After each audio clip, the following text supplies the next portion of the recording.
yang dirasakan memang dalam waktu 15 tahun terakhir itu yang paling merasakan dokter. Dokter misalnya itu ya, MRI 10 tahun yang lalu dengan MRI sekarang, wah udah jauh lah, jauh. Jadi interpretasi yang bisa dihasilkan hasil dari melesatnya perkembangan AI ini itu sangat membantu dokter, sangat membantu. Tentu saja ujungnya yang membantu pasien, gitu ya, membantu pasien. Oke. Terus ini kita dari biologi, politik, fisika, kita lanjut ke psikologi manusia. Ini kan lagi ramai di Indonesia ini. Tanah, air, dan kekayaan di dalamnya untuk kesejahteraan Sandra Dewi. Artinya banyak koruptor di Indonesia.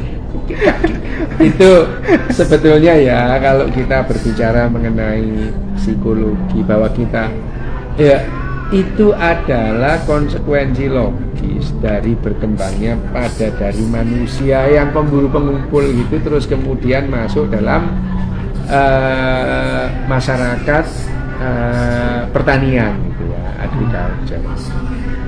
Dan masyarakat agriculture itu akhirnya memang konsekuensinya akhirnya melahirkan elit-elit pemalas. Artinya mereka itu nggak ngapa-ngapain, tugasnya cuma mikir, diem gitu ya, melakukan tindakan-tindakan yang tidak memerlukan kerja seperti bertani, terus kemudian berburu gitu ya, tidak menjaring ikan gitu, tidak gitu. Wah, itu sudah terjadi sejak 12.000 tahun yang lalu. Melahirkan pemikir filsuf itu kan pasti orang kurang kerjaan lah, diem mikir gitu ya. Ya itu. Seniman juga gitu, orang yang selalu diam. Jadi kalau misalnya terus kemudian kapital, artinya sumber daya itu terkonsentrasi pada orang-orang tertentu yang tidak ngapa-ngapain, itu sudah terjadi sejak 12.000 tahun yang lalu gitu ya. Nah, dan itu juga yang itu membentuk yang namanya peradaban. Jadi kalau terjadi ada misalkan 1 orang, 2 orang yang aset kekayaannya itu wah di luar nalar gitu ya. Kan sejak dulu itu ya. Ya gitu. Ada orang yang pernah dianggap orang terkaya yang tercatat dalam sejarah dunia itu. Itu orang Afrika, Raja Afrika itu. Musa. Iya, Musa itu ya. Lah itu loh ya, itu bayangin aja dia itu, ini adalah manusia yang terkaya yang pernah tercatat dalam sejarah. Dia bukan pekerja, dia itu ya kemana-mana cuman jalan sambil buang-buang emas itu ya itu. Terus ini kaitannya psikologi Mas, kan manusia banyak yang tujuannya hidup itu memang bahagia kan. Tapi kan kalau menurut penelitian misalnya Daniel Kahneman gitu, yang barusan meninggal kemarin, beliau dapat Nobel Prize gara-gara itu. Ternyata banyak sumber kebahagiaan manusia itu yang yang tidak intuitif. Kayak misalnya kalau manusia kan biasanya mengumpulkan harta untuk dirinya, ya kan. Tapi sebenarnya untuk mendapatkan kebahagiaan dia harus menyalurkan harta itu untuk orang lain, bukan untuk dirinya. Ya, itu gimana kalau gini, yang namanya manusia itu, yang disebut kebahagiaan pada manusia itu berbeda dengan kesenangan gitu. Nah, yang kalau kita sekarang ini manusia itu kebahagiaan itu selalu kebahagiaan komunal, tidak pernah ada kebahagiaan individual. Kalau individual itu namanya pleasure atau kesenangan. Nah, yang disampaikan tadi bahwa yang namanya karena komunal gitu ya, karena itu bersama, ya tentu yang namanya sumber daya yang dikuasai satu orang itu tentu di-share gitu ya. Dimana kalau misalnya sekarang kalau indeks kebahagiaan contohnya indeks sekarang itu kan setiap tahun itu negara-negara itu diukur indeks kebahagiaan ya, dan 3 tahun berturut-turut ini yang menang itu adalah Finlandia. Dalam hal ini tuh pertanyaannya sama. Pertanyaannya misalnya gini, apakah kamu merasa kalau kamu sakit itu tetanggamu itu peduli dengan kamu? Nah, kalau banyak tetangga yang sering share, dalam artian itu dalam masyarakat yang satu dengan yang lain itu gapnya tidak terlalu jauh, ya itu yang namanya lebih bahagia. Ya tadi ya kalau secara bahasa dikatakan adalah orang yang punya sumber daya itu diberikan kepada orang lain. Dalam artian kan ya seperti ini itu. Kalau gapnya misalnya antara perawat dengan wali kota, perawat itu gajinya perawat itu adalah setengah dari wali kota itu. Ya, nah ini yang membuat yang namanya kebahagiaan itu tadi. Jadi kebahagiaan pada manusia itu tidak pernah individual. Kalau individual pada manusia namanya kesenangan. Kenapa demikian? Karena manusia itu akhirnya bertransformasi berbeda dengan binatang-binatang yang masih ada sekarang. Kenapa? Karena kognitif kita itu juga sudah berubah, mengalami revolusi dalam artian melampaui batasan-batasan fisik kita. Misalnya manusia itu secara fisik itu kalau tanpa bahasa dia tidak bisa bekerja sama lebih dari 50 orang. Dengan bahasa kita bisa, ya gitu. Jadi artinya dari yang secara biologis kita tidak bisa bergerombol lebih dari 50, sekarang kita bisa bergerombol jutaan. Nah, untuk hidup bareng orang 1 juta dengan 50 orang, tantangannya berbeda.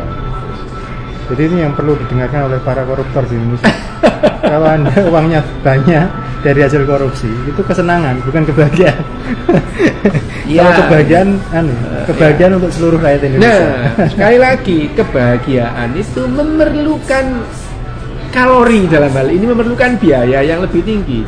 Jadi artinya coba aja bilang, yang dibelanjakan oleh rata-rata orang Finlandia jauh lebih tinggi daripada yang dibelanjakan rata-rata orang Indonesia. Dalam artian apa? Loh ya itu tadi itu. Untuk membeli kebahagiaan gitu. Jadi kalau ada orang yang bilang uang tidak bisa membeli kebahagiaan, berarti uangnya cuma sedikit itu. Kalau banyak bisa gitu.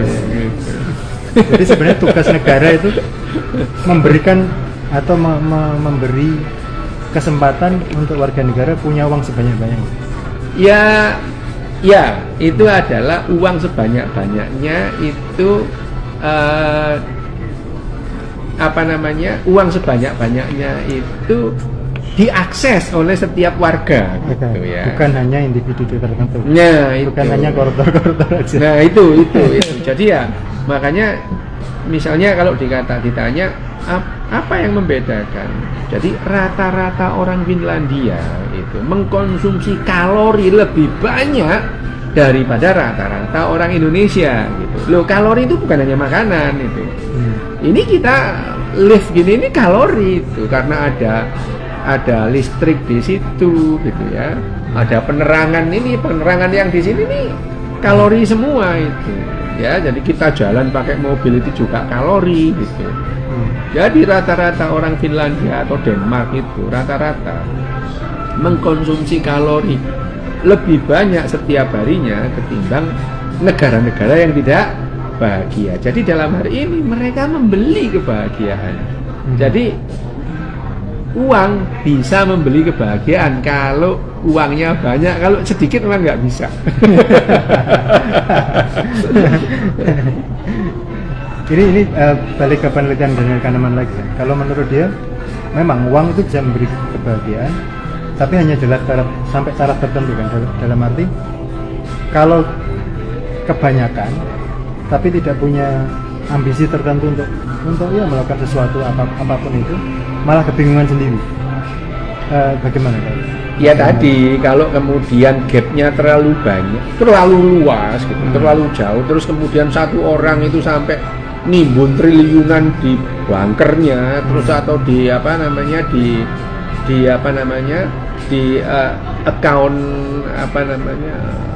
banknya itu, ya dia akan gugup sendiri gitu. Ya, karena dia akan mengalami disorientasi gitu ya. Disorientasi.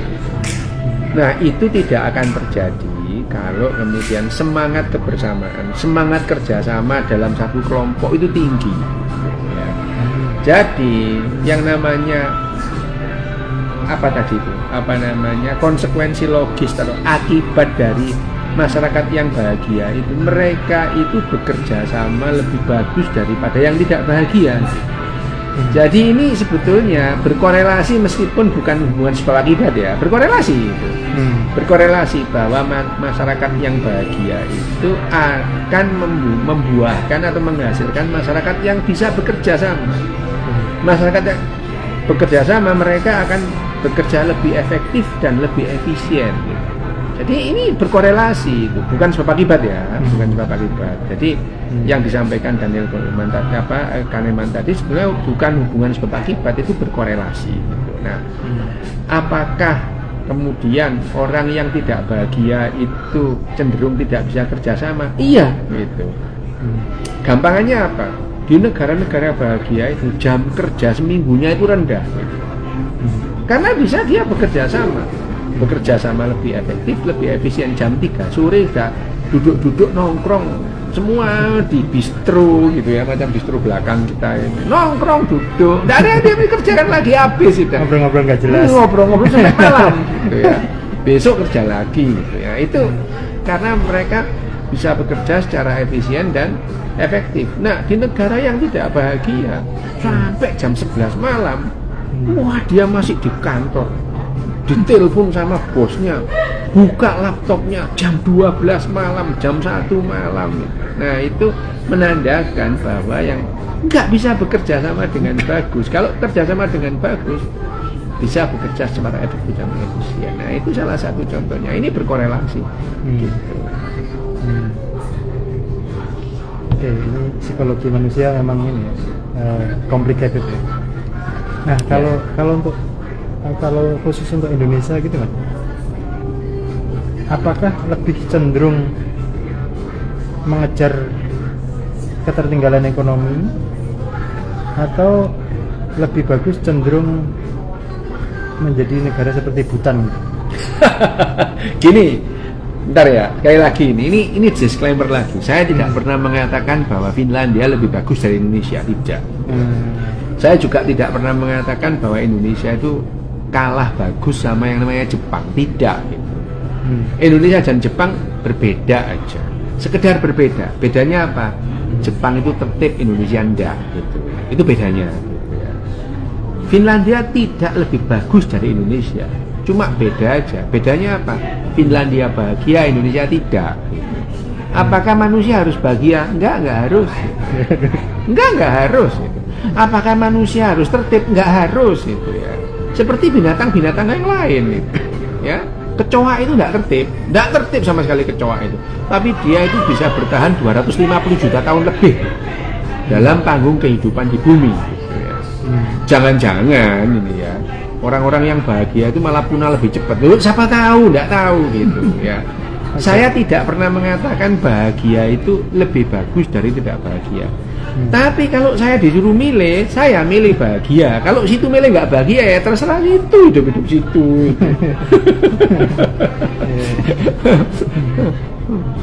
Terus ini hubungannya gini, Mas. Ada orang yang berpendapat kalau bahagia perlu struggle juga gitu. Gimana? Oh iya, selalu lah ya. Untuk seseorang perlu tahu kebahagiaan kan paling tidak dia pernah susah. Oh ya enggak. Kalau itu tidak. Tidak gitu ya. Misalkan sekarang itu masyarakat Jepang itu tidak pernah merasa hidupnya itu acak-acakan, tidak pernah gitu. Ya. Jadi apakah orang yang tertib itu harus acak-acakan dulu? Ya enggak gitu. Ya, jadi kalau untuk merasakan kebahagiaan harus penderita dulu, itu loh jari sopo ya enggak gitu ya. Indeks kebahagiaannya orang Finlandia itu. Orang Finlandia itu sejak tahun 2005 itu mereka sudah bahagia itu. Jadi generasi yang sekarang itu mereka tidak pernah merasakan ada keruwetan dalam hidup mereka gitu. Ya, gitu. Jadi kalau bahwa manusia yang bahagia itu harus tidak enak dulu, ya itu enggak lah ya gitu, itu tidak gitu. Ya jadi yang namanya kebahagiaan itu harus acak-acakan dulu ya, tidak. Bahkan ini masyarakat Jepang itu mereka lupa loh bahwa mereka itu pernah serem gitu ya. Lu enggak tahu. Jadi generasi Jepang sekarang itu tidak pernah tahu ya. Bahkan ya enggak tahu bahwa yang namanya Jepang di era sebelum Perang Dunia Kedua itu adalah masyarakat yang serem itu. Wow, mereka saling bisa membuli ya. Membunuh, bahkan 4 abad yang lalu itu orang Jepang itu tidak ada hujan, tidak ada angin, ada orang asing direbus hidup-hidup gitu. Ya itu terjadi di Jepang. Tapi sekarang mereka bahkan tidak pernah membayangkan kakeknya itu dulu melakukan hal yang seperti itu. Jadi ya masyarakat Jepang tertib itu tidak lantas mereka harus acak-acakan dulu ya, tidak. Jadi ya bahwa struggle atau effort ya, berjuang atau bekerja atau menuju ke sana ya harus ada. Misalnya dari kecil harus dilatih untuk tidak membuang sampah di sembarangan, harus membuang sampah di tempatnya, antri gitu ya. Itu memerlukan effort gitu ya. Bahwa anak umur 3 tahun harus diajari belanja sendiri di supermarket gitu.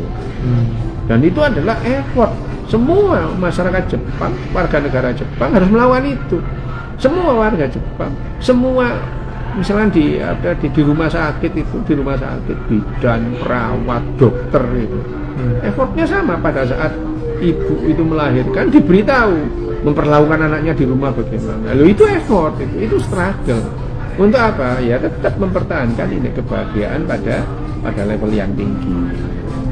Nah, untuk merubah society, kebiasaan mereka gitu-gitu kan, itu perlu usaha yang besar. Itu nggak bisa nggak bisa bottom up ya, harus top down. Nggak pernah bottom up. Tidak pernah ada masyarakat yang berubah itu bottom up, itu nggak ada gitu ya. Jepang itu top down gitu ya. Terus kemudian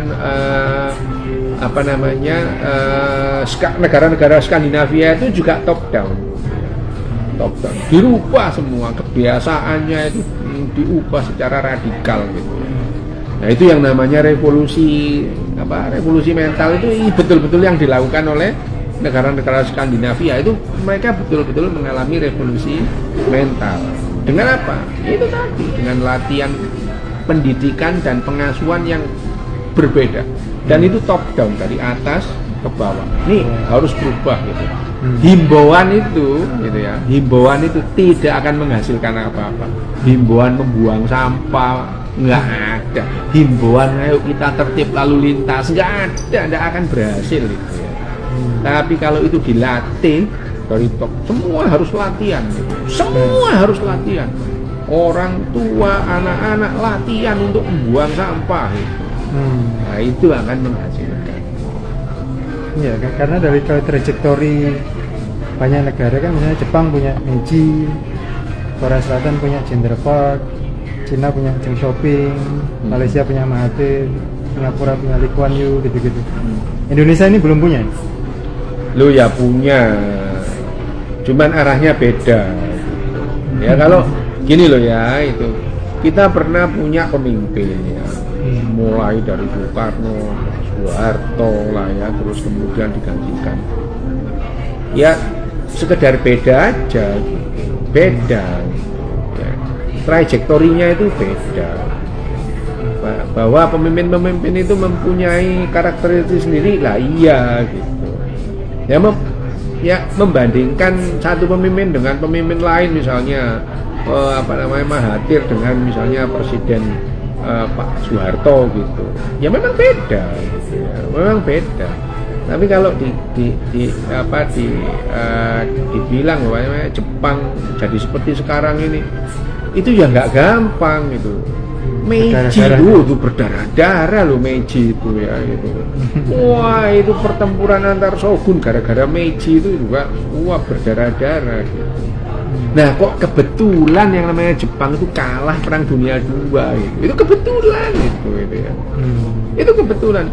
Kalau seandainya nggak kalah, udah ya mengerikan Jepang itu. Jadi ya setelah kalah terus MacArthur jadi apa namanya ketua otorita gitu ya, kepala otorita ya.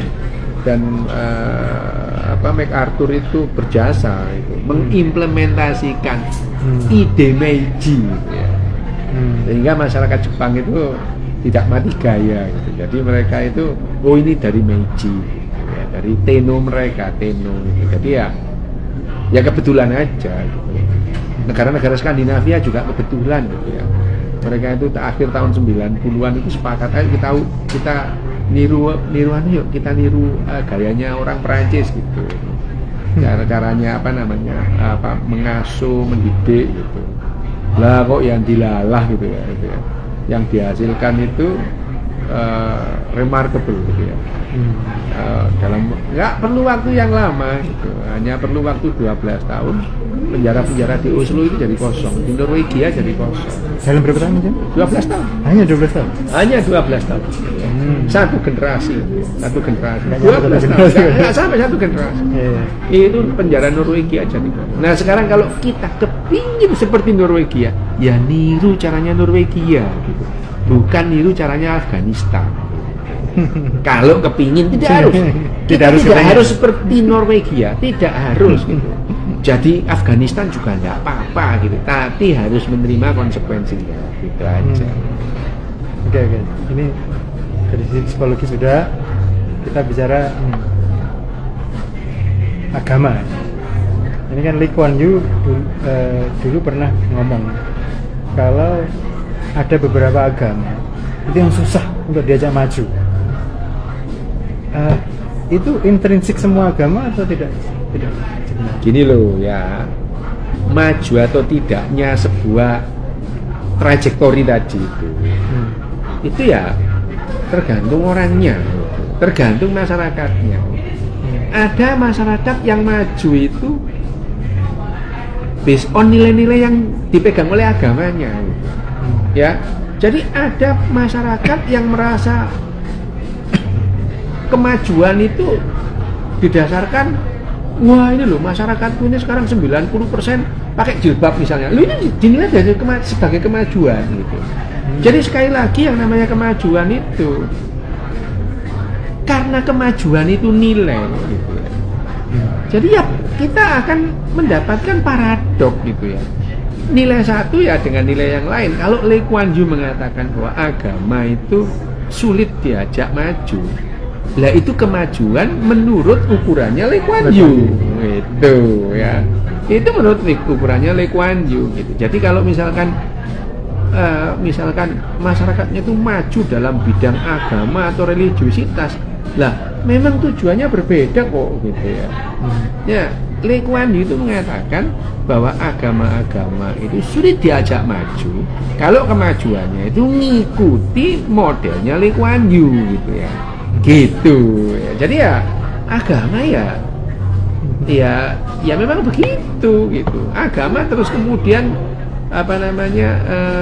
agama apapun lah ya, agama apapun itu mempunyai trajektori sendiri-sendiri. Jadi kemajuannya itu kalau mengukur dengan ukuran berbeda, ya tentu saja tidak sama gitu ya. Nah ini ada perdebatan. Ada yang bilang bahwa agama itu hardwire, jadi semacam otak manusia itu selalu longing ke adanya pencipta lah dan sebagainya, terus kemudian mereka menciptakan agama. Atau sebenarnya itu tidak, bisa saja kita tidak hardwire di sana, jadi agama itu bisa musnah.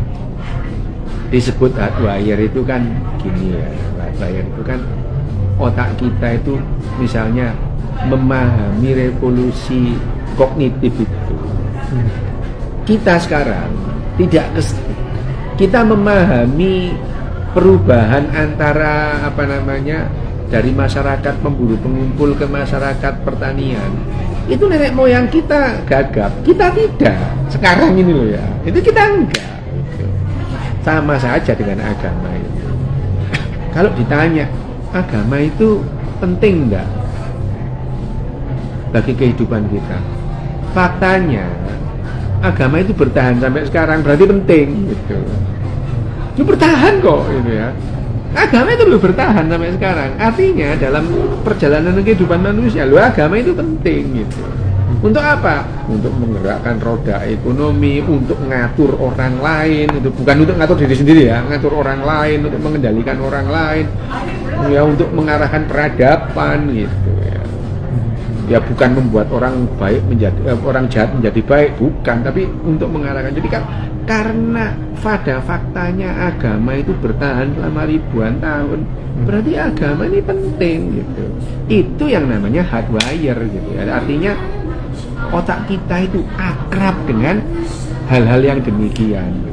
Penting tapi bukan berarti benar ya. Loh, memang otak kita itu tidak alam semesta itu merancang otak kita itu bukan untuk membedakan benar dan salah. Penting bisa saja salah ya. Penting loh, bisa saja salah gitu ya. Pengetahuan kita ribuan tahun salah itu nggak apa-apa gitu. Nggak apa-apa. Ribuan tahun manusia itu nggak tahu bahwa bumi ini bulat loh. Nggak apa-apa gitu. Itu pengetahuan yang salah gitu. Tapi nggak apa-apa. Jadi sekali lagi yang namanya kepentingan secara evolusioner itu dilihat apakah hal itu memberikan keuntungan gitu ya, secara evolusioner. Dan agama ini memberikan keuntungan evolusioner pada manusia meskipun ya nggak benar juga gitu. Berarti pendekatan Islam Mu'tazilah zamannya Abbasiyah agak lumayan ya sebenarnya, bahwa Mu'tazilah berpendapat bahwa ada dua cara mencapai kemajuan atau mendekati kebenaran. Yang pertama akal, yang kedua Quran, dan dua-duanya bisa salah bisa benar. Tapi Mu'tazilah kan sudah hilang gitu. Ya, masalahnya sudah hilang. Ya, sudah hilang Mu'tazilah ya. Mu'tazilah itu hilang. Jadi dia tidak kompatibel dengan otak manusia pada umumnya gitu. Kalau misalkan Mu'tazilah itu kompatibel sama Mas Amin, ya kan Mas Amin juga nggak sama dengan orang-orang pada umumnya.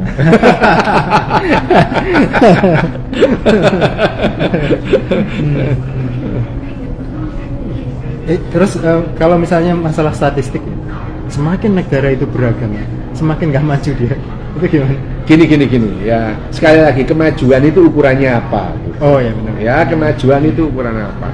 Sekarang itu misalnya kalau kita melihat katakanlah Afghanistan, orang-orang Taliban itu merasa mendapatkan kemajuan. Ya mendapatkan kemajuan, menghancurkan hal-hal yang tidak sama dengan nilai yang dipegang orang Taliban. Dia merasakan kemajuan gitu. Ya dia merasakan mendapatkan kemajuan itu. Jadi ya namanya. Tapi kalau dikatakan tadi bahwa agama itu terus kemudian masyarakat beragama itu tidak maju, ukurannya beda gitu. Misalnya majunya di akhirat. Loh ya iya gitu. Misalnya gini.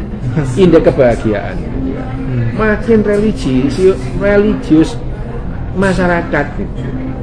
Makin cenderung untuk tidak bahagia gitu ya. Ukuran indeks kebahagiaan itu loh ya, itu ukuran indeks kebahagiaan. Jadi misalnya makin religius itu makin rendah itu indeks kebahagiaan. Itu indeks kebahagiaan. Tapi apakah ini lebih baik? Belum tentu gitu, belum tentu. Oke. Ini kalau zaman AI, kira-kira ini AI kalau ditanya, ini agama penting nggak buat manusia? Itu jawabannya apa? Coba aja. Jawabannya itu bulat juga, karena dia melihat paradok di sini. Gitu ya. AI itu kan AI itu akan melihat paradok itu, dan dia mengungkapkan paradok itu. Ya, dia melihat paradok bahwa yang namanya agama ini memberikan keuntungan evolusioner. Dan sekarang itu ada orang yang menganggap agama itu tidak relevan lagi gitu. Coba ditanya, itu AI akan menjawab seperti itu, bahwa agama itu memberikan keuntungan evolusioner dalam jangka waktu yang lama. Tapi sekarang ada orang-orang yang mengatakan bahwa itu tidak relevan lagi. Itu disampaikan. Jujur dia. Iya. Jadi dia sebagai tool pernah berguna, tapi sekarang mungkin tidak berguna. Dia tidak relevan lagi. Kenapa? Karena kita menghadapi hal-hal yang baru. Either perlu agama baru atau perlu cara pandang baru. Ya. Belum tentu agama juga. Dua-duanya itu memungkinkan. Karena apa namanya, manusia itu karena keracunan epistemologis itu tadi. Tidak jarang manusia itu tidak percaya dengan kepercayaan lama, tapi dia menciptakan kepercayaan baru, dia terjebak dalam kepercayaan baru tadi itu. Ya itu, ya sama lah dengan dunia kedokteran itu. Sering saya pakai contoh itu dunia kedokteran.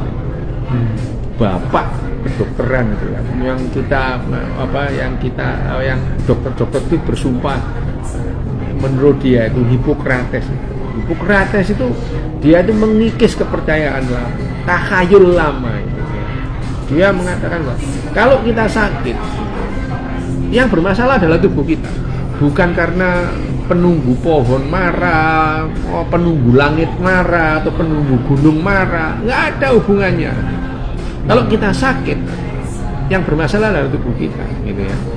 Tetapi yang namanya Hippocrates itu menghapus kepercayaan klenik ini. Dia terjebak dengan tahayul baru. Yang namanya ada 4 cairan merah, cairan hitam, cairan putih, dan cairan kuning, gitu. Dan ternyata, itu dipertahankan ribuan tahun. 1000 tahun lebih. Kemudian ada Velsavius yang mengatakan itu cairan-cairan itu nggak ada gitu. Nah ini ya, kita melepaskan takhayul lama, terus kemudian kita memegang takhayul baru. Dulu itu kalau ada dokter tidak percaya dengan 4 ini, wah bisa dicaci maki, kafir. Iya, dicaci maki itu. Nah ini yang mengatakan tidak jarang karena kita itu terlanjur, manusia itu terlanjur gitu, terlanjur keracunan epistemologis. Jadi ya sangat mungkin manusia itu tidak percaya dengan satu kepercayaan, terus kemudian dia menciptakan kepercayaan baru dan terjebak di situ.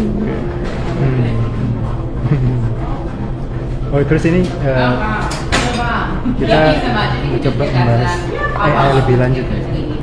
Ini kan AI menjadi sangat maju hanya dalam waktu beberapa tahun terakhir ini. Dimulai dari ChatGPT dan kemudian menjadi cloud, ada Gemini dan macam-macam.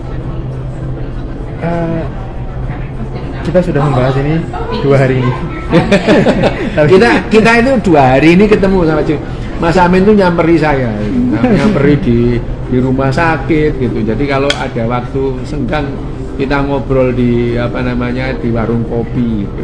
Jadi 2 hari ini kita membahas mengenai cloud, mengenai AI, mengenai banyak hal lah gitu. Ini pertanyaan yang sangat besar yang kita bahas 2 hari ini adalah seberapa penting manusia ini berhadapan dengan AI, karena AI ini kan sudah saat ini paling tidak ya beberapa hal setara dengan manusia ya.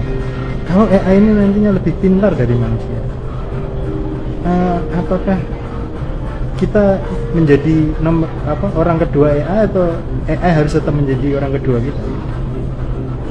Itu pertanyaan tidak relevan sih sebetulnya. Dalam artian begini, kita itu sudah lama tergantung pada tool, ya. Gampangnya gini, kita itu sudah tergantung lama pada kendaraan. Karena kendaraan lebih cerdas dalam hal soal kecepatan. Sepeda itu, wah kita sebelum ada sepeda motor kita tergantung sepeda, ada sepeda motor tergantung mobil. Pada dasarnya kita itu tergantung pada tool yang kita buat sendiri.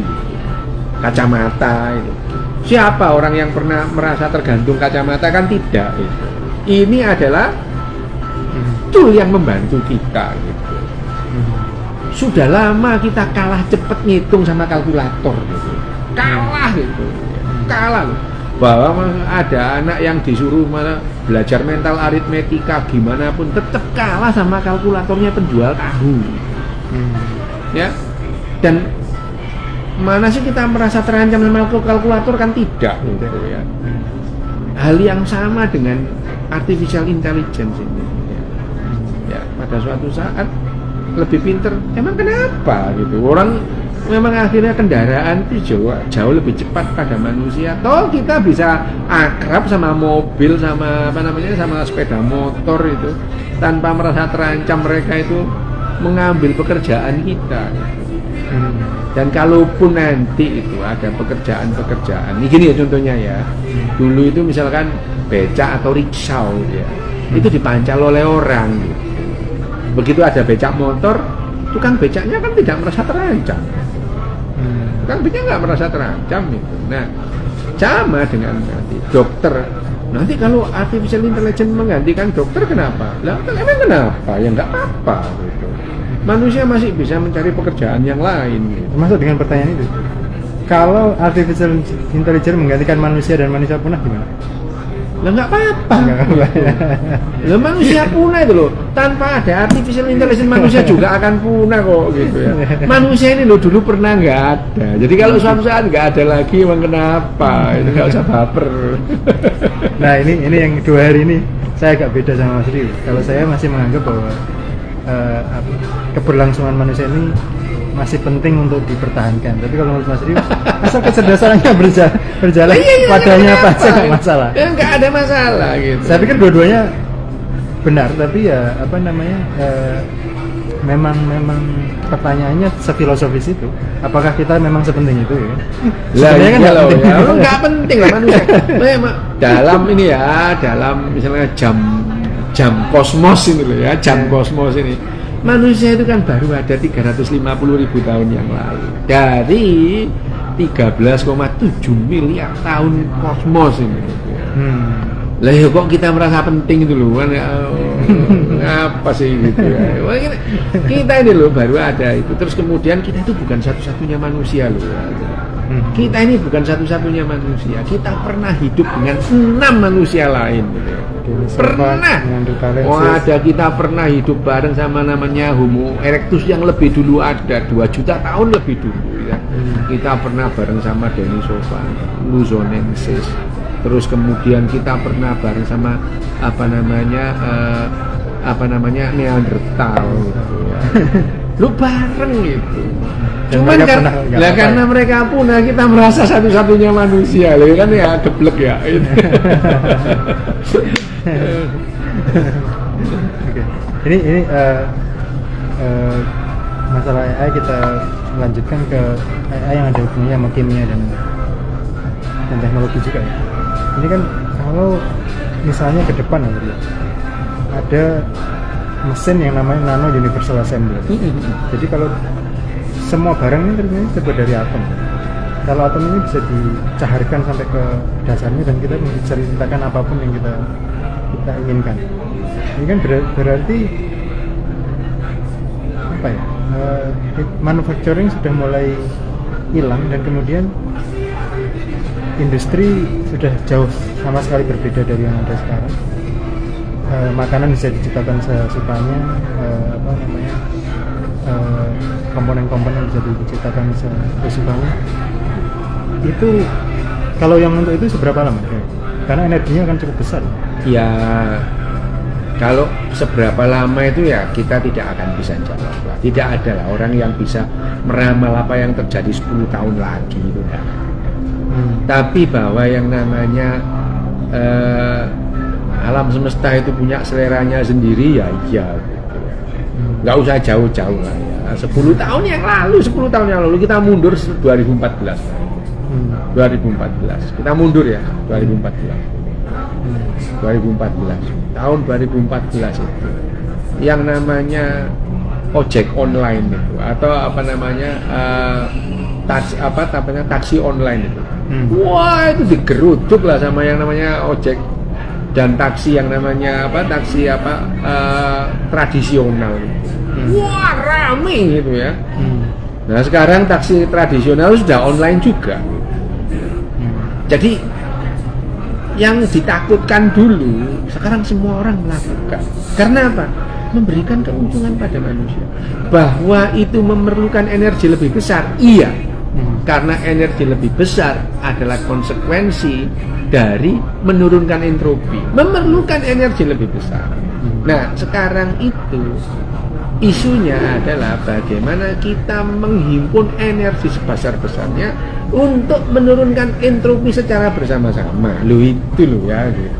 Sekarang itu ininya. Jadi bahwa nanti ini yang memerlukan energi lebih besar. Loh iya gitu. Itu konsekuensi logis. Contohnya tadi. Entropi yang sangat turun di negara-negara yang bahagia. Loh itu diperlukan duit lebih banyak kok.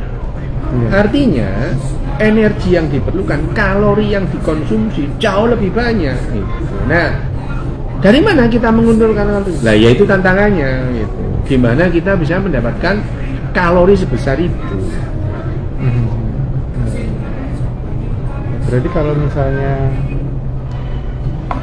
let's say kita melawan entropi,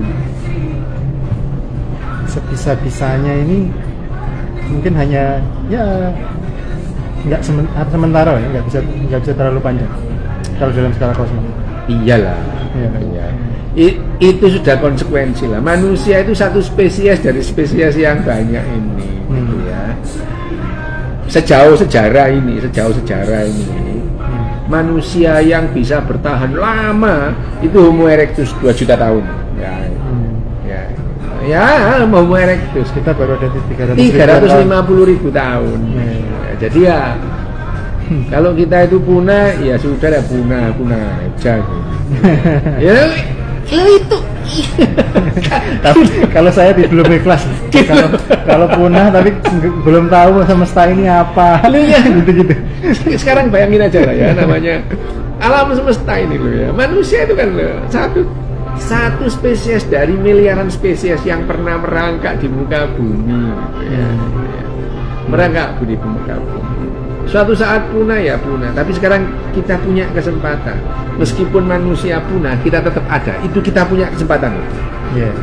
Kita punya kesempatan. Nah, kesempatan itu akan menjadi kenyataan, sejarah yang membuktikan. Ya, jadi semoga teknologi itu akan segera ada dan tidak ada perang dunia ketiga. Ya. Kemungkinan kecil lah perang dunia ketiga. Kemungkinan kecil. Bisa terjadi tapi kemungkinan kecil. Oke teman-teman, demikianlah percakapan asik dengan Mas Ryu. Ini sebenarnya lanjutan dari percakapan kita 2 hari. Masih sangat menarik, kita lanjutkan di lain kesempatan. Lain kali kita karena Mas Ryu mau ke bandara. Iya, saya harus pindah lapak. Pindah lapak. Dari dari St. Louis ini saya akan pindah ke Chicago. Kesibukannya ngalahin presiden. Namanya lagi-lagi panggilan. Oke teman-teman, semoga semuanya bahagia dan sejahtera, dan mari kita melawan entropi bersama-sama.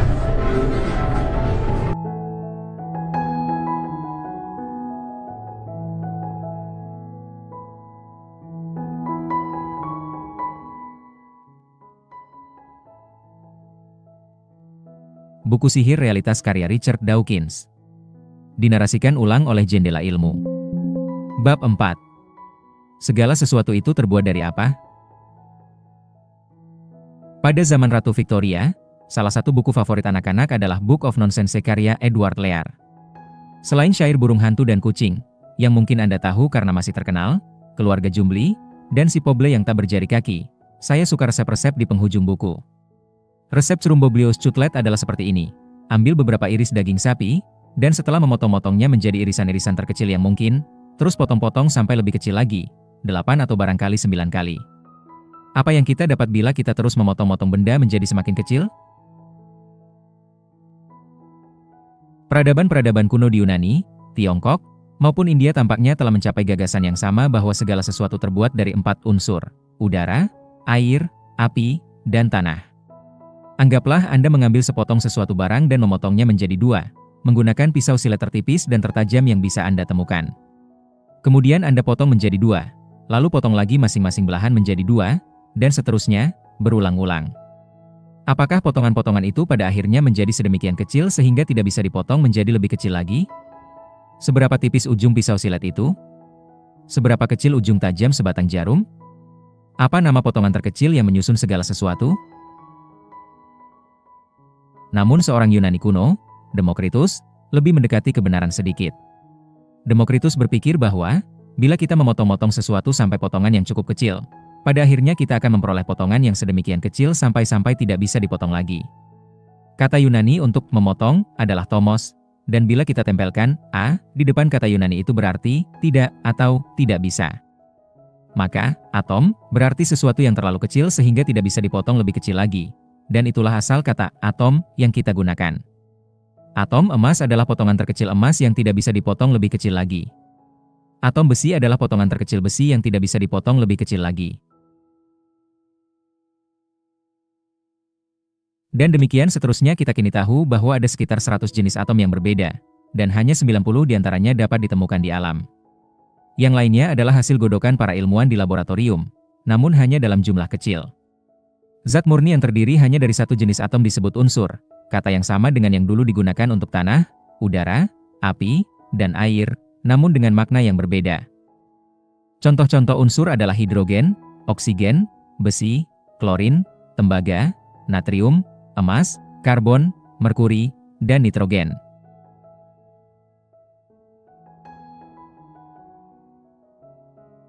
Sejumlah unsur, misalnya molibdenum, jarang ditemukan di bumi, makanya Anda mungkin belum pernah dengar tentang molibdenum, namun lebih umum ditemukan di tempat lain di alam semesta. Bila Anda bertanya-tanya bagaimana kita bisa mengetahui itu, tunggu sampai bab 8. Logam-logam seperti besi, timbal, tembaga, seng, timah, dan merkuri merupakan unsur. Demikian pula gas-gas seperti oksigen, hidrogen, nitrogen, dan neon. Namun kebanyakan zat yang kita lihat di sekeliling kita bukanlah unsur, melainkan senyawa. Senyawa adalah apa yang kita dapat bila kita menggabungkan dua atau lebih atom berbeda dengan cara tertentu. Barangkali Anda pernah dengar air disebut sebagai H2O. Itu rumus kimia air, dan artinya air merupakan senyawa yang terbuat dari satu atom oksigen yang bergabung dengan dua atom hidrogen. Sekelompok atom yang bergabung bersama membentuk senyawa disebut molekul. Sejumlah molekul sangatlah sederhana. Satu molekul air, misalnya, hanya mengandung 3 atom itu saja. Molekul-molekul lain, terutama yang ada di dalam tubuh makhluk hidup, memiliki ratusan atom. Semuanya tergabung dalam cara yang sangat unik. Cara atom-atom itu bergabung, juga jenis dan jumlah atom, menjadikan suatu molekul merupakan senyawa tertentu, bukan senyawa lain. Kita juga bisa gunakan kata molekul untuk menjabarkan apa yang kita dapat bila dua atau lebih atom jenis yang sama bergabung. Satu molekul oksigen, gas yang kita butuhkan agar bisa bernapas, terdiri atas dua atom oksigen yang bergabung. Terkadang 3 atom oksigen bergabung membentuk sejenis molekul berbeda, disebut ozon. Jumlah atom dalam satu molekul betul-betul membuat perbedaan, meskipun bila atom-atom itu sama semua ozon berbahaya bila terhirup. Namun kita mendapatkan keuntungan dari lapisan ozon di atmosfer bumi sebelah atas, yang melindungi kita dari bagian cahaya matahari yang paling merusak.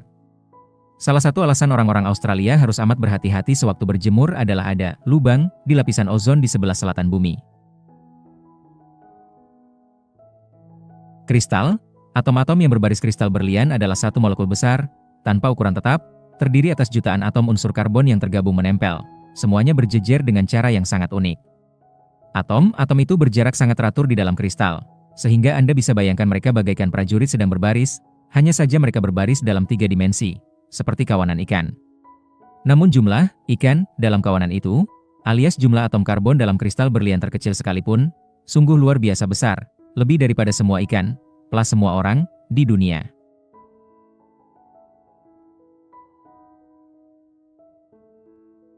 Dan, tergabung menempel, sebenarnya merupakan cara keliru untuk menjabarkan mereka bila ungkapan itu membuat Anda mengira atom-atom itu merupakan gumpalan padat karbon yang terkemas rapat tanpa jarak di antaranya.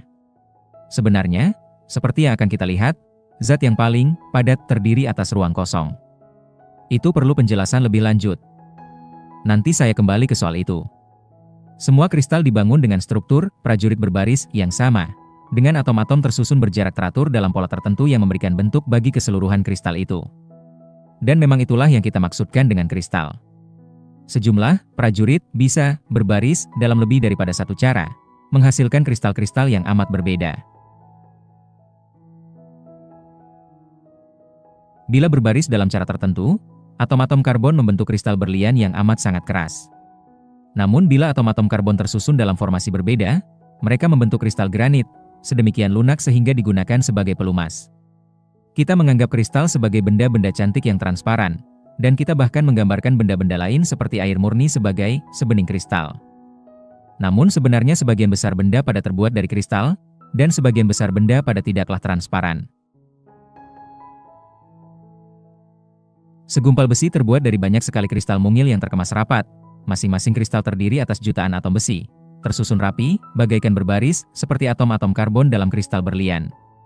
Timbel, aluminium, emas, tembaga. Semuanya terbuat dari kristal atom-atom yang berbeda-beda jenisnya. Demikian pula batu, seperti granit atau batu pasir. Namun seringkali batu merupakan campuran banyak jenis kristal mungil berbeda yang terkemas menjadi satu pasir juga merupakan kristal. Bahkan, banyak butir pasir semata merupakan potongan kecil batu yang tergerus oleh air dan angin. Begitu juga lumpur yang bercampur dengan air atau cairan lain. Kerap kali, butiran pasir dan butiran lumpur menyatu lagi membentuk batuan baru. Disebut batuan, endapan, atau sedimen karena merupakan endapan pasir dan lumpur yang mengeras. Sedimen adalah potongan-potongan benda padat yang mengendap di dasar cairan, misalnya di sungai, laut, atau danau. Pasir dalam batu pasir sebagian besar terbuat dari kuarsa dan feldspar, dua kristal yang umum di kerak bumi. Batu gamping berbeda lagi. Seperti kapur, batu gamping merupakan kalsium karbonat yang berasal dari rangka karang dan cangkang kerang yang tergerus, termasuk cangkang makhluk-makhluk kecil bersel tunggal yang disebut foraminifera. Bila Anda melihat pantai yang sangat putih, pasirnya kemungkinan besar merupakan kalsium karbonat yang bersumber dari cangkang kerang. Terkadang kristal sepenuhnya tersusun atas barisan jenis atom yang sama. Semuanya berasal dari unsur yang sama. Berlian, emas, tembaga, dan besi adalah contohnya. Namun kristal lain terbuat dari dua jenis atom yang berbeda, lagi-lagi berbaris dengan aturan ketat, berselang-seling, misalnya. Garam biasa, garam dapur, bukanlah unsur, melainkan senyawa dua unsur, natrium dan klorin. Dalam kristal garam, atom-atom natrium dan klorin berbaris bersama berselang-seling. Sebenarnya, dalam kasus ini mereka bukan disebut atau melainkan ion, namun saya tidak akan bahas mengapa. Setiap ion natrium memiliki tetangga 6 klorin, yang membentuk sudut siku-siku satu sama lain, di depan, belakang, kiri, kanan, atas, dan bawah. Dan setiap ion klorin dikelilingi oleh natrium, dalam cara yang sama. Keseluruhan tatanan itu terdiri atas banyak bujur sangkar, dan itulah mengapa kristal garam, bila kita perbesar menggunakan lensa yang kuat, tampak berbentuk kubus atau setidaknya memiliki tepi-tepi yang persegi. Banyak kristal lain tersusun atas lebih daripada satu jenis atom, berbaris, dan banyak diantaranya ditemukan dalam batu, pasir, dan tanah. Padat, cair, gas. Bagaimana molekul bergerak kristal bersifat padat, namun tak semua benda bersifat padat. Ada juga cairan dan gas.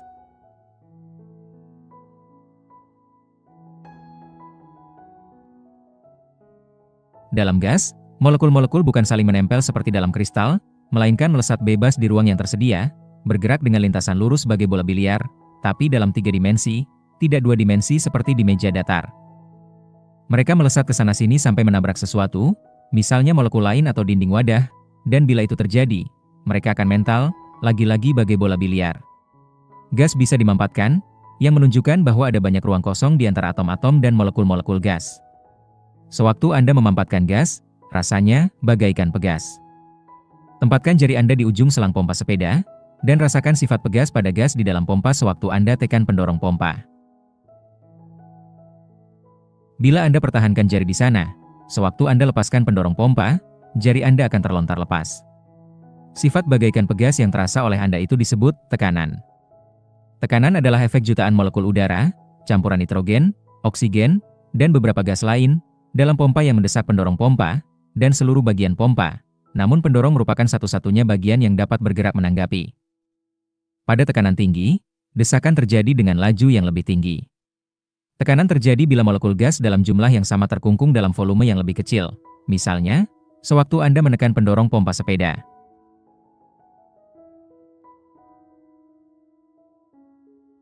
Tekanan juga terjadi bila Anda menaikkan suhu, yang menyebabkan molekul-molekul gas melejit lebih cepat. Cairan mirip gas, dalam hal molekul-molekulnya bergerak ke sana kemari atau mengalir, karena itulah keduanya disebut fluida, sementara benda padat tidak. Namun molekul-molekul cairan jauh lebih berdekatan satu sama lain daripada molekul-molekul gas. Bila kita menempatkan gas dalam tangki tertutup, gas mengisi tiap sudut dan lekuk dalam tangki sampai ke atas. Volume gas dengan cepat mengembang sehingga memenuhi seluruh tangki. Cairan juga mengisi tiap sudut dan lekuk, namun hanya sampai tingkat tertentu. Cairan dalam jumlah tertentu, tidak seperti gas dalam jumlah yang sama, mempertahankan volume yang tetap, dan gravitasi menariknya ke bawah, sehingga cairan hanya mengisi sebanyak ruang yang dibutuhkan dalam tangki, dari bawah ke atas. Itu karena molekul-molekul cairan tetap berdekatan.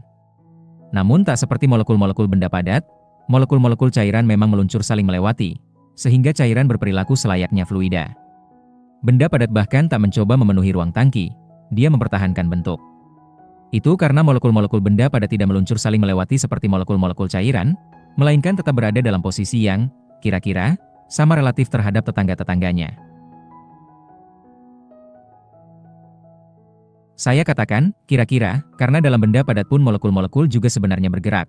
Lebih cepat pada suhu yang lebih tinggi, hanya mereka tidak bergerak cukup jauh dari posisi dalam barisan kristal sehingga bentuk mereka tak sampai terpengaruh. Terkadang cairan bersifat kental, seperti sirup karamel. Cairan kental mengalir, namun sangat lambat, sehingga walaupun cairan yang sangat kental akhirnya mengisi bagian bawah tangki, butuh waktu lama untuk melakukannya. Sejumlah cairan sangatlah kental, mengalir sedemikian lambat, sehingga bisa dianggap sama saja dengan benda padat. Zat-zat semacam ini berperilaku seperti zat padat, walaupun tidak tersusun dari kristal. Contohnya adalah kaca. Kaca bisa mengalir, namun sedemikian lambat sehingga butuh berabad-abad bagi kita untuk menyadarinya. Jadi, demi alasan praktis, kita bisa memperlakukan kaca sebagai benda padat. Padat, cair, dan gas adalah nama-nama yang kita berikan kepada tiga fase umum zat. Banyak zat yang mampu menjadi ketiganya, pada suhu yang berbeda-beda. Di bumi, metana merupakan gas, seringkali disebut gas rawa, sebab gas inilah yang menimbulkan gelembung di rawa, serta terkadang tersulut dan kita melihatnya menyala sebagai will-o'-the-wisp yang menyeramkan. Namun di Titan, salah satu bulan planet Saturnus yang besar dan sangat dingin, ada danau-danau metana cair. Bila ada planet yang lebih dingin lagi, mungkin di sana ada batu metana beku. Kita anggap merkuri sebagai cairan, namun itu hanya berarti merkuri bersifat cair pada suhu biasa di bumi. Merkuri adalah logam padat bila kita tinggalkan di luar di tengah musim dingin Arktik. Besi adalah cairan bila kita panaskan sampai suhu yang cukup tinggi. Bahkan di sekeliling pusat bumi yang dalam, terdapat lautan besi cair bercampur nikel cair. Siapa tahu, bisa saja ada planet-planet yang sangat panas dengan samudra besi cair di permukaan, dan barangkali ada makhluk-makhluk aneh berenang-renang di dalamnya, walaupun saya meragukan itu. Menurut standar kita, titik beku besi cukup panas, sehingga di permukaan bumi kita biasanya menjumpainya sebagai besi dingin. Sementara titik beku merkuri cukup dingin, sehingga kita biasanya menjumpainya sebagai air raksa. Di ujung lain skala suhu, merkuri maupun besi menjadi gas bila kita berikan panas yang mencukupi. Di dalam atom, sewaktu kita membayangkan memotong-motong zat menjadi bagian-bagian sekecil mungkin di awal bab ini, kita berhenti di atom. Atom timbel adalah objek terkecil yang masih bisa disebut timbel. Namun bisakah kita memotong suatu atom lebih jauh lagi? Dan akankah atom timbel terlihat seperti kepingan timbel yang kecil sekali? Tidak, atom timbel tidak akan terlihat seperti kepingan timbel yang kecil sekali. Atom timbel tidak akan terlihat seperti apapun. Itu karena atom terlalu kecil untuk dilihat, dengan mikroskop berdaya tinggi sekalipun. Dan ya, kita bisa memotong atom menjadi potongan yang lebih kecil lagi, namun apa yang akan kita peroleh tidak lagi merupakan unsur yang sama, karena alasan-alasan yang akan segera kita lihat. Terlebih lagi, memotong atom sangat sulit dilakukan, dan menyebabkan terlepasnya energi dalam jumlah menakutkan. Oleh karena itulah, bagi sebagian orang, frasa memecah atom terdengar begitu mengerikan. Yang pertama kali memecah atom ialah sang ilmuwan besar Selandia Baru, Ernest Rutherford, pada 1919 walaupun kita tidak bisa melihat atom, dan walaupun kita tidak bisa memecahnya tanpa mengubahnya menjadi sesuatu yang lain, bukan berarti kita tidak bisa mencari tahu seperti ada bagian dalamnya. Seperti yang saya jelaskan di bab 1, ketika ilmuwan tidak bisa melihat sesuatu secara langsung, mereka mengajukan model tentang kemungkinan seperti apa sesuatu itu, dan kemudian mereka menguji model itu. Model sains adalah cara memikirkan mengenai seperti apa mungkin suatu benda itu sebenarnya. Maka model atom adalah semacam gambaran mental mengenai seperti apa bagian dalam atom itu. Model sains mungkin terlihat seperti hasil hayalan, namun bukan sekadar hayalan. Ilmuwan tidak hanya semata mengajukan model, mereka kemudian menguji model itu. Mereka katakan, bila model yang aku hayalkan ini betul, kita bisa duga bahwa di dunia nyata akan bisa diamati hal ini dan itu. Mereka memperkirakan apa yang akan kita dapati bila kita melaksanakan suatu percobaan tertentu dan melakukan pengukuran-pengukuran yang tertentu juga. Model yang berhasil adalah yang prediksi-prediksinya ternyata benar, terutama bila prediksi-prediksi itu lolos melalui uji percobaan. Dan bila prediksi-prediksi itu ternyata benar, kita harap itu berarti bahwa model tersebut barangkali mewakili kebenaran, atau setidaknya sebagian kebenaran.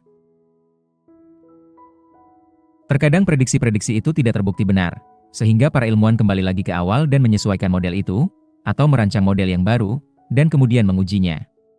Yang manapun itu, proses mengajukan model dan kemudian mengujinya ini, apa yang kita sebut metode sains, memiliki peluang jauh lebih besar untuk menjelaskan seperti apa sebenarnya berbagai hal itu dibandingkan mitos paling imajinatif dan cantik yang diciptakan untuk menjelaskan apa yang orang-orang belum, dan seringkali, pada saat mitos itu diciptakan, tidak bisa pahami. Satu model awal atom yang disebut model roti kismis, diajukan oleh ahli fisika Inggris J.J. Thomson pada penghujung abad ke-19.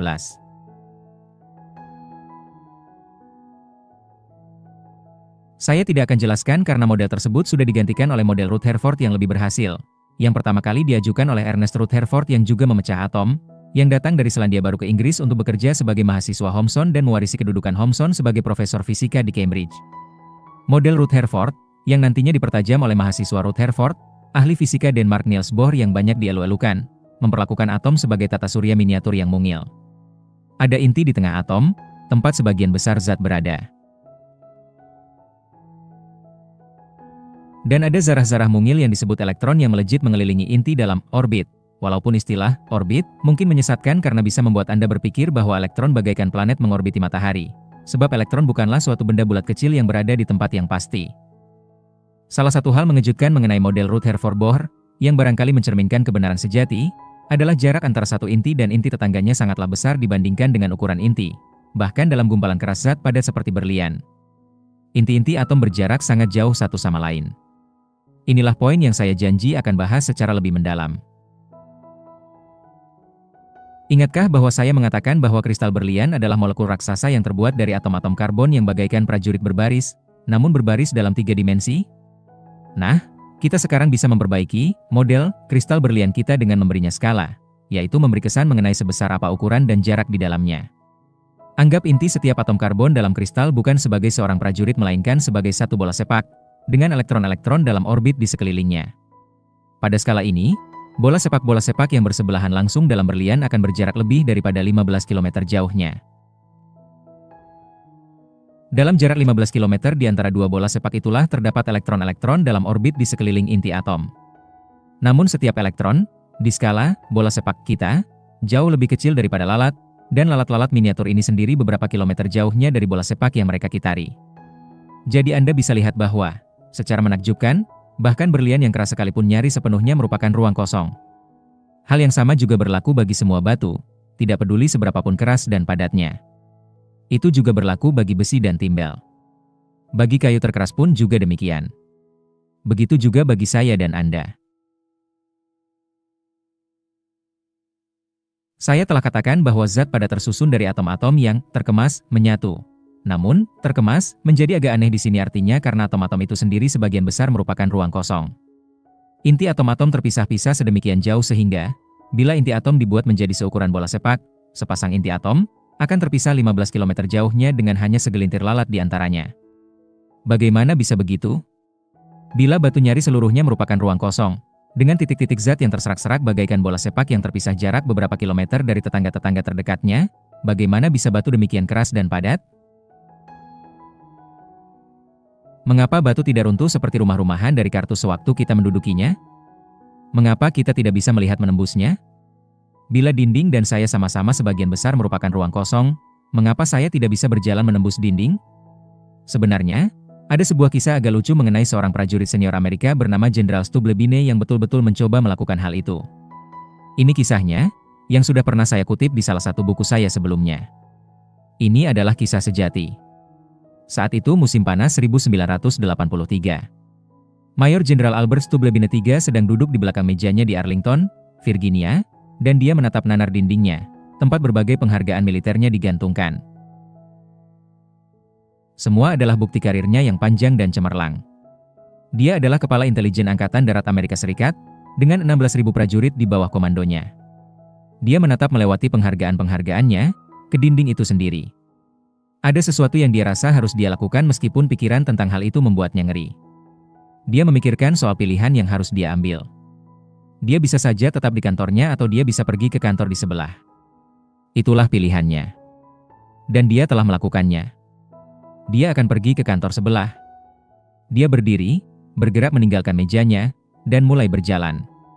Maksudku, pikirnya, memangnya sebagian besar atom terbuat dari apa, sih? Ruang kosong. Dia mempercepat langkahnya. Atom-atom. Dia nyaris berlari. Sebagian besar dinding terbuat dari apa? Dia berpikir. Atom-atom. Yang perlu kulakukan hanyalah melebur ke dalam ruang kosong itu. Kemudian hidung Jenderal Stubblebine menghantam dinding kantornya dengan keras. Sial, dia membatin. Jenderal Stubblebine kesal karena terus-menerus gagal berjalan menembus dinding. Kita mesti kasihan kepada Jenderal Stubblebine. Dia tahu bahwa dindingnya, dan tubuhnya sendiri, terbuat dari atom-atom yang berjarak sedemikian jauh satu sama lain sehingga mereka bagaikan bola sepak yang terpisah 15 km jauhnya. Tentunya, bila sebagian besar dinding maupun tubuhnya merupakan ruang kosong, dia seharusnya bisa berjalan menembus dinding, menyelipkan atom-atomnya di antara atom-atom dinding. Mengapa dia gagal? Mengapa batu dan dinding terasa keras, dan mengapa kita tidak bisa meleburkan ruang kosong kita dengan ruang kosong mereka? Kita harus menyadari, seperti yang Jenderal Stubblebine pelajari melalui tabrakan yang keras, bahwa yang kita rasakan dan lihat sebagai zat padat lebih daripada sekadar nukleus dan elektron, bola sepak, dan lalat. Ilmuwan membicarakan juga tentang gaya, dan ikatan, dan medan, yang bertindak dengan berbagai cara untuk menjaga bola sepak itu tetap terpisah dan menjaga komponen-komponen setiap bola sepak tetap menyatu. Dan berbagai gaya serta medan inilah yang menjadikan benda terasa padat. Sewaktu kita turun sampai ke benda-benda yang teramat kecil seperti atom dan nukleus, perbedaan antara zat dan ruang kosong mulai kehilangan makna. Keliru bila dikatakan bahwa inti atom merupakan zat seperti bola sepak, dan bahwa ada ruang kosong sampai ke inti atom berikutnya. Kita mendefinisikan zat padat sebagai apa yang tidak bisa kita tembus. Kita tidak bisa berjalan menembus dinding karena ada gaya-gaya misterius yang menautkan inti-inti atom dengan tetangga-tetangganya di posisi tetap. Itulah artinya padat. Cairan juga mirip, hanya saja berbagai gaya dan medan misterius itu menahan atom-atom bersama dengan lebih longgar, sehingga atom-atom itu meluncur melewati satu sama lain, yang berarti bahwa kita bisa berjalan menembus air, walaupun tidak secepat kita berjalan menembus udara. Udara, karena merupakan gas, campuran berbagai gas, sebenarnya mudah ditembus, sebab atom-atom dalam gas melejit berkeliling dengan bebas, bukan terikat satu sama lain. Gas menjadi sulit ditembus hanya bila sebagian besar atomnya melejit ke arah yang sama, dan arah pergerakan mereka itu berlawanan dengan arah Anda berjalan. Inilah yang terjadi sewaktu kita mencoba berjalan melawan angin. Itulah artinya angin. Bisa jadi kita sulit berjalan melawan angin kencang, dan mustahil berjalan melawan topan badai atau melawan angin kencang buatan yang menyembur keluar dari mesin jet. Kita tidak bisa berjalan menembus zat padat, namun sejumlah partikel yang amat kecil seperti yang disebut foton bisa melakukannya. Berkas cahaya adalah aliran foton, dan cahaya bisa menembus beberapa macam zat padat, yang kita sebut transparan. Cara, bola-bola, tertata dalam kaca atau dalam air atau dalam batu permata tertentu berarti bahwa foton dapat lewat di antara bola-bola tersebut, walaupun menjadi agak lambat, seperti gerak kita menjadi lambat sewaktu mencoba berjalan menembus air. Dengan beberapa kekecualian seperti kristal kuarsa, batu tidaklah transparan, dan foton tidak bisa menembus batu. Tergantung warna batunya, foton bisa diserap oleh batu ataupun dipantulkan dari permukaannya, dan hal yang sama berlaku bagi sebagian besar benda padat lainnya. Segelintir benda padat memantulkan foton dalam cara yang sangat istimewa, yaitu membentuk garis lurus, dan kita sebut benda-benda itu cermin. Namun sebagian besar benda padat menyerap banyak foton, benda-benda itu tidak transparan, dan memancarkan foton-foton yang mereka pantulkan sekalipun, tidak berlaku seperti cermin. Kita sebut benda-benda semacam itu, tak tembus cahaya, opaque, dan kita juga melihat benda-benda itu memiliki warna, tergantung kepada jenis-jenis foton mana yang diserap dan jenis-jenis mana yang dipantulkan. Saya akan kembali ke topik penting mengenai warna di bab 7, apa itu pelangi?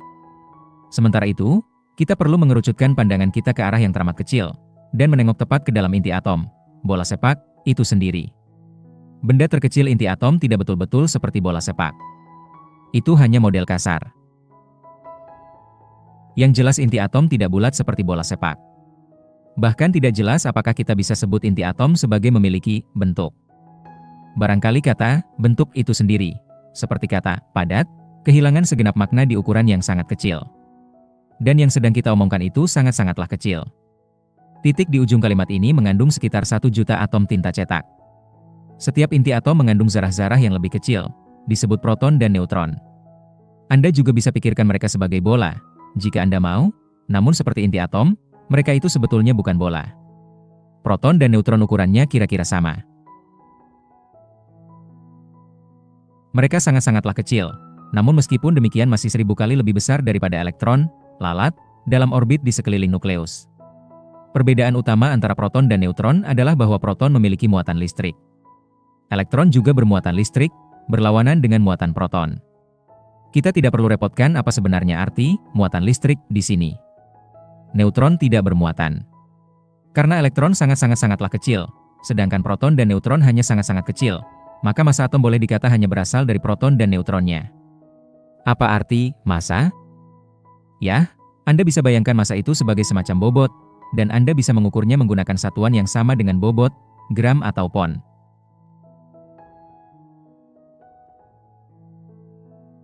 Tapi bobot tidak sama dengan massa, dan saya harus menjelaskan perbedaannya, namun saya tunda itu sampai bab berikutnya. Untuk sekarang anggap saja massa sebagai sesuatu yang seperti bobot. Massa suatu benda bergantung nyaris sepenuhnya kepada seberapa banyak proton dan neutron yang dimiliki benda tersebut dalam semua atomnya. Jumlah proton dalam inti atom manapun dari unsur tertentu selalu sama, dan setara dengan jumlah elektron dalam orbit di sekeliling nukleus, walaupun elektron-elektron tidak memberikan sumbangan berarti ke massa karena terlampau kecil. Atom hidrogen hanya memiliki 1 proton dan 1 elektron. Atom uranium memiliki 92 proton. Timbel punya 82. Karbon punya 6. Untuk setiap angka dari 1 sampai 100, dan beberapa angka selebihnya, hanya ada 1 unsur yang memiliki proton sejumlah itu, dan elektron dalam jumlah yang sama. Saya tidak akan cantumkan semua, namun mudah melakukannya. Lala, istri saya, bisa menyebutkan semua unsur di luar kepala, dengan kecepatan tinggi, trik yang dia pelajari sendiri sebagai latihan bagi ingatannya dan sarana untuk membantunya tertidur. Jumlah proton, atau elektron, yang dimiliki suatu unsur disebut nomor atom unsur tersebut. Jadi kita bisa mengidentifikasi suatu unsur bukan hanya melalui namanya melainkan juga melalui nomor atomnya yang unik. Misalnya, unsur nomor 6 adalah karbon, unsur nomor 82 adalah timbel. Unsur-unsur itu disusun dengan rapi dalam tabel yang disebut tabel berkala. Saya tidak akan bahas mengapa namanya demikian, walaupun sebenarnya menarik. Namun kini saatnya kembali, seperti yang saya janjikan, ke pertanyaan mengapa, sewaktu kita memotong-motong sekeping timbel, sebagai contoh, menjadi kepingan yang terus semakin kecil, kita akhirnya akan mentok di suatu titik di mana, bila kita potong-potong lagi timbel tersebut, dia tak lagi merupakan timbel. Satu atom timbel memiliki 82 proton. Bila kita pecah lagi atom sehingga tak lagi memiliki 82 proton, atom itu pun tak lagi merupakan timbel. Jumlah neutron dalam inti atom tidak setetap jumlah proton. Banyak unsur memiliki versi-versi berbeda, disebut isotop, dengan jumlah neutron yang berbeda-beda. Misalnya, ada 3 isotop karbon, disebut karbon 12, karbon 13, dan karbon 14. Angka-angka tersebut mengacu kepada massa atom, yang merupakan jumlah proton dan neutron. Masing-masing isotop karbon itu memiliki 6 proton. Karbon 12 punya 6 neutron, karbon 13 punya 7 neutron, sementara karbon 14 punya 8 neutron. Sejumlah isotop, misalnya karbon 14, bersifat radioaktif, yang berarti bisa berubah menjadi unsur-unsur lain dengan laju yang bisa diperkirakan, walaupun pada saat yang tidak terperkirakan. Para ilmuwan dapat memanfaatkan sifat itu untuk membantu mereka mengukur usia fosil. Karbon 14 digunakan untuk mengukur usia benda-benda yang lebih muda daripada sebagian besar fosil, misalnya kayu kapal kuno. Nah, apakah usaha kita memotong benda menjadi kepingan yang terus semakin kecil berujung di ketiga partikel ini? Elektron, proton, dan neutron? Tidak, proton dan neutron pun ada bagian dalamnya. Proton dan neutron mengandung benda-benda yang lebih kecil lagi, disebut quark. Tapi saya tidak akan bicarakan soal itu di dalam buku ini. Bukan karena saya pikir Anda tidak akan paham, melainkan karena saya tahu saya tidak paham. Di sini kita memasuki ranah keajaiban yang misterius. Dan penting untuk menyadari kapan kita mencapai batas hal yang kita ketahui. Bukan artinya kita tidak akan pernah memahami hal-hal itu. Barangkali suatu hari nanti kita akan paham, dan para ilmuwan sedang menyelidiki semua itu dengan penuh harapan keberhasilan. Namun kita harus tahu apa yang kita tidak pahami, dan mengakuinya kepada diri sendiri, sebelum kita bisa mulai mencari tahu lebih banyak. Ada ilmuwan-ilmuwan yang memahami setidaknya sesuatu mengenai ranah keajaiban benda-benda yang teramat kecil, namun saya bukan salah seorang di antaranya. Saya tahu keterbatasan saya. Karbon, perancah kehidupan semua unsur istimewa dalam cara yang berbeda-beda. Namun salah satu unsur, karbon, sedemikian istimewa sehingga saya ingin mengakhiri bab ini dengan membicarakannya secara singkat. Kimia karbon bahkan punya nama sendiri, yang memisahkannya dari bagian-bagian lain kimia organik. Seluruh bagian kimia sisanya adalah kimia anorganik. Jadi, apa yang sedemikian istimewa soal karbon? Jawabannya adalah karena atom-atom karbon saling bertautan dengan atom-atom karbon lain sehingga membentuk rantai. Senyawa kimiawi oktana, atas, yang, seperti mungkin Anda ketahui, merupakan bahan bensin, adalah rantai yang cukup pendek, terdiri atas 8 karbon atom, gumpalan-gumpalan hitam dalam ilustrasi, dengan atom-atom hidrogen, gumpalan-gumpalan abu-abu, menonjol ke samping. Yang menakjubkan pada karbon adalah bahwa unsur ini dapat menyusun rantai sepanjang apapun, sebagian diantaranya secara harfiah sepanjang ratusan atom karbon. Terkadang rantai-rantai itu membentuk lingkaran. Misalnya, di atas kanan ada natalena, zat bahan kamper, yang molekul-molekulnya juga terbuat dari karbon yang dilekati hidrogen, membentuk 2 lingkaran. Kimia karbon agak mirip dengan perangkat konstruksi mainan yang disebut Tinkertoy. Di laboratorium, ahli-ahli kimia telah berhasil menggabung-gabungkan atom-atom karbon, tidak hanya membentuk lingkaran-lingkaran sederhana melainkan membentuk molekul-molekul berbentuk indah bagaikan Tinkertoy yang dijuluki Buchbals dan Buckytubes.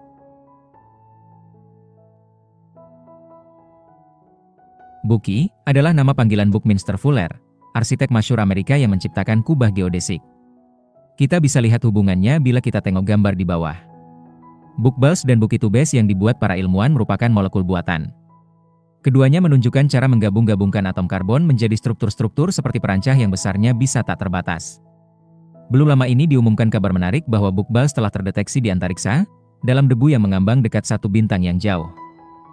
Kimia karbon menawarkan kemungkinan molekul dalam jumlah nyaris tak terbatas, semuanya dengan bentuk berbeda, dan ribuan jenis yang berbeda ditemukan di dalam tubuh makhluk hidup.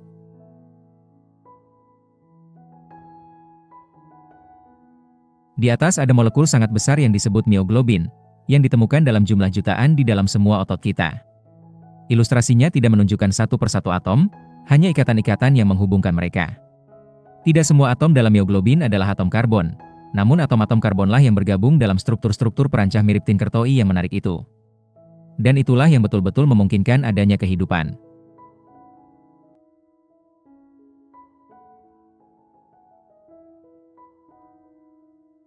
Sewaktu kita pikirkan bahwa myoglobin hanyalah satu contoh di antara ribuan molekul yang sama rumitnya dalam sel-sel hidup, kita barangkali bisa bayangkan bahwa, seperti kita bisa membangun nyaris apa saja bila kita memiliki perangkat Tinkertoy yang cukup besar, maka kimia karbon menyediakan kemungkinan bentuk dalam kisaran yang sangat luas, yang dibutuhkan untuk membentuk apapun yang serumit organisme hidup. Naftalena myoglobin. Loh, kok tidak ada mitos? Bab ini tidak biasa karena tidak diawali dengan sederetan mitos. Ini semata karena sulit sekali menemukan mitos apapun mengenai topiknya. Tidak seperti, taruhlah, matahari, atau pelangi, atau gempa, dunia hal-hal yang teramat kecil tidak pernah diamati oleh bangsa-bangsa zaman dulu. Kalau kita pikirkan sejenak, itu tidaklah mengejutkan. Mereka tidak punya cara untuk mengetahui bahwa ranah itu ada, jadi tentu saja mereka tidak menciptakan mitos apapun untuk menjelaskannya. Baru setelah mikroskop diciptakan pada abad ke-16 lah orang-orang menemukan bahwa kolam dan danau, tanah dan debu, bahkan tubuh kita sendiri, penuh makhluk hidup mungil, terlalu kecil untuk dilihat, namun rumit dan memiliki kecantikan tersendiri, atau barangkali menakutkan, tergantung bagaimana Anda memikirkannya. Makhluk digambar di bawah adalah tungau debu, berkerabat jauh dengan laba-laba namun terlalu kecil untuk dilihat selain sebagai bintik-bintik mungil. Ada ribuan tungau debu di setiap rumah, merayap di semua karpet dan semua ranjang. Sangat mungkin termasuk di rumah Anda juga. Bila bangsa-bangsa primitif dulu mengetahui keberadaan tungau debu, Anda bisa bayangkan mitos dan legenda apa saja yang mungkin mereka reka-reka untuk menjelaskan tungau debu. Namun sebelum ditemukannya mikroskop, keberadaan tungau debu terbayangkan saja tidak. Jadi tidak ada mitos mengenai tungau debu. Dan, meskipun kecil, seekor tungau debu pun mengandung lebih daripada 100 triliun atom. Tungau debu terlalu kecil untuk kita lihat, namun sel-sel yang menyusun mereka bahkan lebih kecil lagi. Bakteri yang hidup di dalam tubuh mereka, dan kita, dalam jumlah amat besar, bahkan berukuran lebih kecil lagi. Dan atom jauh-jauh lebih kecil daripada bakteri. Seluruh dunia terbuat dari benda-benda yang luar biasa kecil, terlalu kecil untuk dilihat dengan mata telanjang, dan tidak ada satupun mitos atau kisah, bahkan yang ada dalam sebagian kitab suci yang oleh sementara orang, bahkan hingga kini, dianggap diturunkan kepada kita oleh ilah yang tahu segala, menyebut-nyebut soal itu. Kalau kita tengok semua mitos itu, kita bisa lihat bahwa semuanya tidak mengandung pengetahuan apapun yang telah digali dengan sabar oleh sains. Mereka tidak memberitahu kita soal seberapa besar atau seberapa tua semesta ini. Mereka tidak memberitahu kita bagaimana cara menyembuhkan kanker. Mereka tidak menjelaskan gravitasi ataupun mesin pembakaran internal. Mereka tidak memberitahu kita soal kuman, atau fusi nuklir, atau listrik, atau anestesi. Bahkan, secara tidak mengherankan, kisah-kisah dalam beberapa kitab suci tidak mengandung informasi tentang dunia ini lebih banyak daripada yang diketahui oleh bangsa-bangsa masa lalu yang pertama kali mulai menuturkan kisah-kisah itu. Bila kisah-kisah itu betul-betul ditulis, atau disampaikan, atau diilhami, oleh sosok yang serba tahu, tidakkah menurut Anda aneh bila mereka tidak berkata apa-apa mengenai hal-hal yang penting dan bermanfaat ini?